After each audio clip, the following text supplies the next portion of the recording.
তিতাবৰৰ এগৰাকী শিক্ষকৰ প্ৰশংসনীয় পদক্ষেপ। এগৰাকী শিক্ষক যোৰহাট জিলাৰ তিতাবৰ শিক্ষা খণ্ডৰ অন্তৰ্গত নগাবাদ চেনিজান প্ৰাথমিক বিদ্যালয়ৰ শিক্ষকগৰাকী নাম তেওঁৰ ৰবিন চুটিয়া। উল্লেখনীয় যে যি সময়ত চৰকাৰ তথা শিক্ষা বিভাগে বহু চৰকাৰী স্কুলৰ ছাত্ৰ ছাত্ৰীৰ অভাৱতেই হওক বা গুণগত শিক্ষাৰ নিম্ন মানদণ্ড ফলাফলৰ ওপৰত ভিত্তি কৰিয়েই হওক বহু স্কুল এতিয়া বন্ধ কৰা দেখিবলৈ পোৱা গৈছে।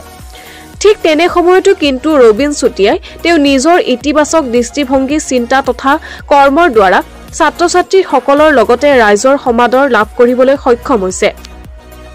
এটি ভিতৰুৱা অঞ্চলত অৱস্থিত এখন বিদ্যালয়ত প্ৰধান শিক্ষক হিচাপে শিক্ষকতা কৰি স্কুলৰ উৎকৃষ্ট প্ৰদৰ্শনৰ লগতে তেওঁ বহুকেইটা বঁটা পাবলৈও সক্ষম হৈছে। উল্লেখনীয় যে 2017 চনত তেওঁ বিদ্যালয়ৰ পৰিচালনা সমিতি তথা ৰাইজৰ সহযোগত চেনিজান প্ৰাথমিক বিদ্যালয়ত এটি অতীত আৰু বৰ্তমান কোন সময়ত কি ধৰণৰ বস্তু সামগ্ৰী সমাজত প্ৰচলিত আছিলে তথা সেই সময়ৰ ব্যৱস্থাৰ ওপৰত ছাত্ৰ ছাত্ৰীসকলক কি ধৰণে জ্ঞান দিব পাৰি সেই সম্পৰ্কত চিন্তা কৰি স্কুলৰ পৰিচালনা সমিতি তথা ৰাইজৰ সহযোগিতাৰে এটি স্কুলতে ক্ষুদ্ৰ সংগ্ৰহালয় স্থাপন কৰে।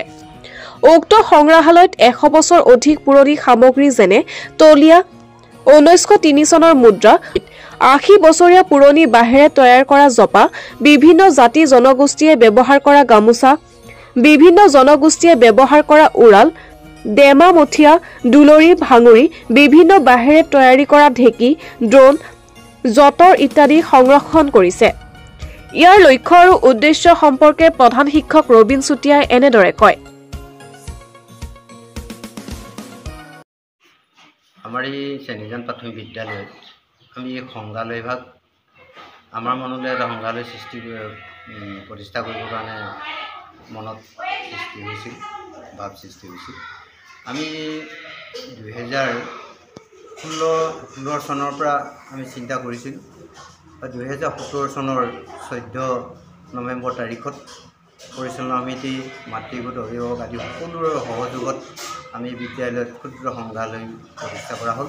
আমাৰ প্ৰতিষ্ঠা কৰাৰ সময়ত যোৰহাট জিলাৰ প্ৰাক্তন সাহিত্যিক তিলু সোণোৱালদেৱৰ দ্বাৰাই আমি উন্মোচন ভাগ কৰোৱা হৈছিলে আৰু আমি ইয়াত আমি স্থানীয়ভাৱে পোৱা আৰু আনৰ পৰা বিচাৰি অনা থলুৱা আমি বস্তু কিছুমান গোটাইছোঁ।